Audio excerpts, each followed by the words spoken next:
satisfied, and I will guarantee you.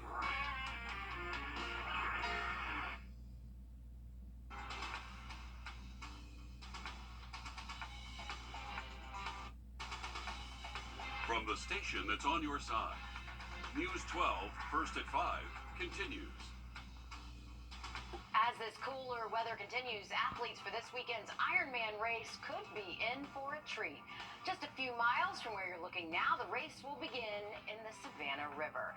That's right, setup is underway for this weekend's Ironman race, and the excitement is building up. We've got athletes coming from all over our area to compete right here in that triathlon. It starts with a 1.2-mile swim in the Savannah River, followed by a 56-mile bike race, and then get this, of course, a 13.1-mile run. Right, one of those would be hard. Yes. All of them extremely hard. Clearly not for everyone, but athletes who compete in events like these say they are ready to go. Our Hallie Turner is live at 5th Street Bridge. And Hallie, what have you seen today? Any athletes out there?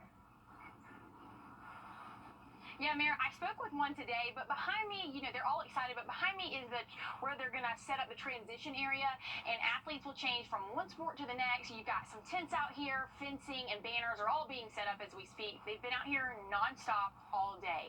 And actually right here where I'm standing now is a part of the new running course. Check-ins begin Friday starting at 2. From Friday to Saturday, athletes will gather at Augusta Convention Center for information, briefing, bike check-ins, and more. The cannon will sound first thing Sunday morning at 7 a.m., and the pro men and women will begin their start, followed by age groups. Organizers tell me tweaks are made here and there over the years to the bike, swim, and run courses, but for the first time in more than a decade, they're making a drastic change to the running course. We've done little changes, but I don't think we've done anything this drastic. This is huge for the city of Augusta, North Augusta. Yeah, I don't think we've done anything this big, so it's very exciting. And coming up all new tonight on News 12 at 6 o'clock, we're telling you everything you need to know about the changes and how some of these athletes have been preparing. Thanks, Hallie. And of course, weather, a big factor with this weekend's race. Cooler weather could be a treat for athletes, Riley, but I mean, if you're in the water, you may not be too excited about our tennis. I know, guys. Each year, it's kind of, they have this threshold to where they have to bust out the wetsuits or not. And this year, they may have to wear the wetsuits because we are expecting air temperatures to most likely be near 60 degrees around sunrise Sunday morning as they do start off that early morning swim. So this is our forecast Sunday around downtown Augusta. Once they start the bike and the run, it's going to feel great for those athletes. Temps will be in the 60s and 70s through at least around sunrise through around lunchtime. So beautiful weather for the weekend for us, and those athletes may just have a little bit of a cool swim out there to start off our Sunday. Here's looking at Radar Network coming up in just about 10 minutes. What's the latest with Aiken? Today, the city held its State of the Community, where it looked at things like community engagement and the latest on several big budget projects. This includes what Aiken has done with the more than $168 million that it got from a settlement with the federal government over plutonium storage just over a year ago. All new tonight on News 12 at 6 o'clock. Taylor Martin breaks down what was covered at today's meeting. Augusta Regional Airport holding a grand opening for its new rental car facility. This $9.5 million project helps rental car agencies working with the airport.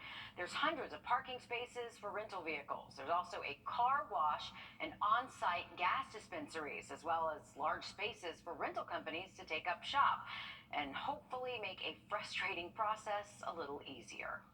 A woman says she's lucky to be alive today after the vehicle that she was in was hit by a drunk driver going double the speed limit.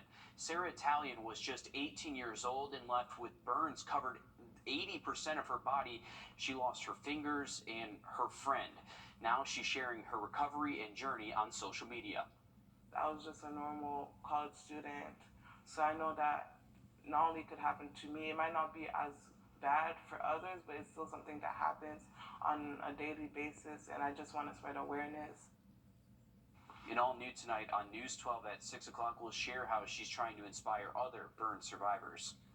Tonight, people in Aiken have a chance to weigh in on plans for a $20 million project coming to downtown. The building would go up in Chesterfield, Newberry, and Lawrence Street.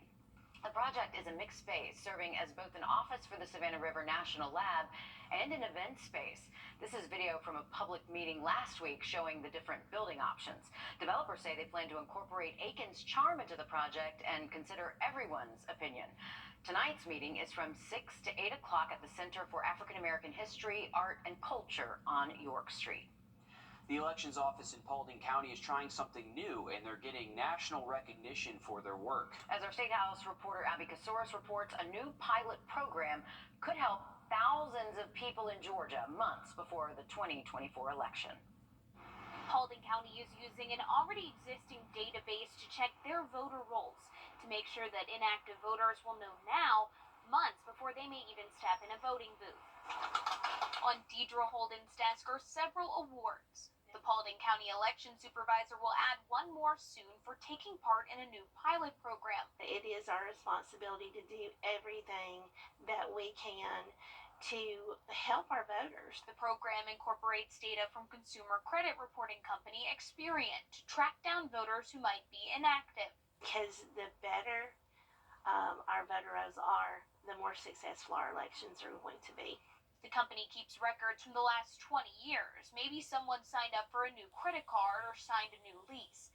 The elections office will have a database to track down inactive voters and send them one of these pamphlets explaining how they can register either in Paulding County or wherever they live now. And they'll get up to the counter, we'll pull their driver's license number, and they'll be registered in Gwinnett County or a county in South Georgia. And they get upset at us because we didn't know they had moved here. Just in their county of roughly 200,000 people, their voter rolls show 130,000 active voters and 8,000 inactive voters. Georgia recently removed almost 190,000 people from its voter rolls, and over 82,000 more people could be removed. They don't confirm they still live in the state. And hopefully it'll be something that our state will look at as a statewide opportunity. Holden says their office will only be able to see a person's name and possible addresses, not other personal information someone may have given the company, like their credit score or social security number. In Atlanta, I'm Abby Kasouras. All right, thanks, Abby. Bars can be held responsible for drunk driving accidents in our area. But while some places argue that the cost of insurance is just too great, advocates say it's necessary. We'll break down arguments on both sides coming up next. Riley? And we're looking to stay mostly dry heading into the weekend, but that wind is going to be picking up the next couple of days. We'll have that full forecast next. $68 million in plutonium settlement money from the agreement between the federal government and the state of South Carolina. But you may be wondering where all that money is gone. All new on News 12 at 6 o'clock, we'll be breaking it down. Time and temp. 50 Saturday and Sunday. As we roll into next week, it looks like we'll finally get back some better rain chances by next Tuesday and Wednesday. Thanks, Riley. In South Carolina, some restaurant and bar owners say rising liquor liability insurance rates are forcing them to close their doors. But as Emily Johnson reports, these insurances may be expensive, but advocates say it's for a good reason. South Carolina ranks 7th worst in the U.S. for drunk driving, according to data from the National Highway Traffic Safety Administration and the FBI. The liquor liability insurance law was instilled back in 2017 that requires all bars, restaurants, and venues with liquor licenses to buy at least $1 million in coverage. I mean, I think that was an important step in that it sent a really strong message that, we have a serious problem with impaired driving. This law forces restaurants and bars to hold themselves and staff accountable for serving customers who are already too intoxicated before leaving their establishment. Having something like this that raised the level of accountability for establishments was smart then, and it's smart now. Local businesses say that these rising rates have risked everything that they work so hard for, and they want the liability coverage requirements to change. But one attorney, Chad McGowan, says the legislative change needed is tighter regulation of the insurance industry and the premium rates that they are charging these establishments. To be held liable, you have to be at fault. You have to have broken the law.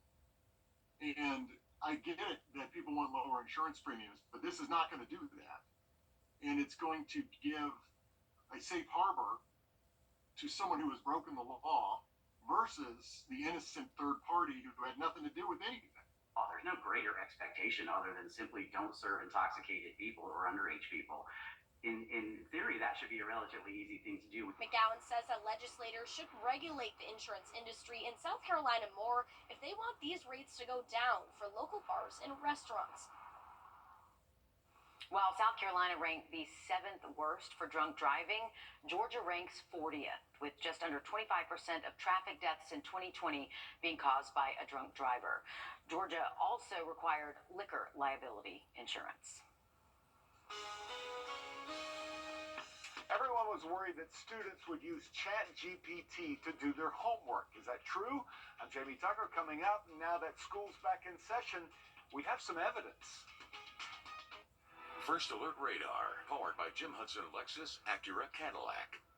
Well, let me tell you what happened. ChatGPT, it was released, less than a year ago? And since then, there has been a big focus on whether students would use the technology to do their homework for them. Yeah, and now that school is back in session, we know the answer. Our consumer tech reporter Jamie Tucker shows us how teachers can find out whether a student really did their work or if it was just ChatGPT. Many parents and educators wondered if students would be using ChatGPT as a homework helper for research or to actually do the work for them. AI expert Francois Cholet of Google Deep Learning looked closer into whether students use ChatGPT for school, and he checked Google's search terms. Here's what he found. That red line represents searches for Minecraft, the blue line for ChatGPT. He found when school was in session last spring, searches for ChatGPT topped searches for Minecraft. But watch what happens. During the summer, searches for ChatGPT dropped. And then when school started again, searches for ChatGPT spiked again as students started doing homework. That's pretty telling, and teachers are having some real trouble determining if a paper was written by a student or by ChatGPT. Some teachers think they could just ask ChatGPT if it wrote something. Now, to find out, I asked ChatGPT to write a 100-page paper on Thomas Jefferson. And then I entered that report back into ChatGPT, asking if it wrote the paper. ChatGPT confirmed it did, at least the first time. On ChatGPT's resource page for teachers, it notes that sometimes ChatGPT makes up responses to questions like, did you write this? Adding the responses are random and have no basis in fact. Now, I know some teachers use this technique as a way to hopefully find out if an essay was written by AI or a student, but I found that ChatGPT says it's not a reliable way to tell. That's What the Tech. I'm Jamie Tucker. All right, take a look at this. The city of Aiken posting these photos showing the kids who got to enjoy the recent Touch a Truck event. There were fire trucks, bulldozers, military vehicles, a Hummer limo, and even a helicopter. There was also food vendors, a petting zoo, and lots of other things for the little ones to do. It's a fun time, especially when you get to go out in those armored vehicles with the sheriff's department. It's pretty cool. Oh, yeah. Cool stuff. Little kids love that. I'm mad I wasn't invited. I would have loved to go in that. Oh, I'm sorry. It's okay. I'll I'm let just you happy to know be here. when the next Touch a Thank you. Truck I is, appreciate Will. that. All right, moving on. More often than not, winning a state championship has the potential to impact a local community in more ways than just one. News 12 Sports Director Dan Booth caught up with the Greenbrier girls golf coach to find out how winning state has changed the way their community views girls golf. In the spring, Greenbrier's girls golf team didn't just win state for the first time in program history. They obliterated the competition in the final round, winning by 10 strokes to bring home the trophy. Two members of the Wolfpack cracked the top 10 individually, with Addison Lukic coming in 4th and Reagan Henderson finishing in 8th. Greenbrier received their state championship rings a couple of weeks ago in front of everyone in attendance at one of their home football games. News 12's Nick Proto and I caught up with head coach Casey Heckathorn, discussing everything from their state championship run to the impact winning state could have on girls golf in their community moving forward, and everything else in between. We got down by 8.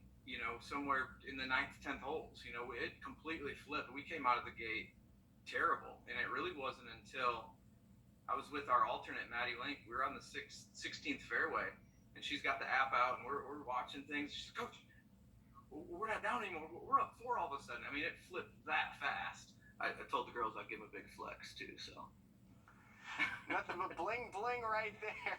But the Wolfpack flew under the radar a little bit last season, but I can bet that won't be the case this time around. You can watch our full 30-minute interview with head coach Heckathorn on WRDW.com. That's it for sports. We'll be right back after this quick break. We are excited to announce that the Medicare Specialist is now 64 Insurance Group. And while we've expanded our portfolio to include other health insurance products, we are still your go-to for all things Medicare. Don't wait until you're 65 to call. AreYou64.com. The Icotes Law Firm is partnering with Lizelle. Hey, Chip, what's the matter? Man, this name change is stressing me out. Everyone will know we still specialize in Medicare. Yeah, I know that. What about this? AreYou64.com. A decades-old mini golf course in Surfside Beach closing its doors, but many in the community were left asking, what about that massive pink octopus on the course? Sad day. No, it's not, because this couple stepped in and they reached out to the course owners who let them take the octopus for free. The 18-foot fiberglass display had to be cut up, though, in order to be transported. It was created by the owner's late husband more than 30 years ago. She says if her husband were still around today, he'd be laughing at the idea of his octopus becoming a community landmark, which it really is. The octopus will be put in a lake on new owner's property there, so probably be scaring a lot of people, where it will be visible from the road for fans to see in the future there. But it is truly a landmark there in Myrtle Beach. If you go there, you've seen it on the main street. I mean, I knew it. I think No, we you all knew it. You Yes, didn't I know did. it. You didn't I've know never played mini You're golf like, at that why are you course. so attached to this octopus? And I'm like, because I grew you're up from going there. Ohio, but then you grew up going there, so it makes sense. You know, we were talking about this story about it being about an octopus. I thought it was a real octopus. y'all knew, everyone knew this octopus, and I'm like, how do y'all know about this? But we travel. It's made of fiberglass. Fiberglass is expensive. That was a pretty penny to probably make. Yeah. But pretty cool octopus nonetheless. We got some nice breezy weather over the next couple of days and looking dry through the weekend. All right, thanks, Riley. Stick with us. We have much more coming up after a short break on News 12 at 6 o'clock.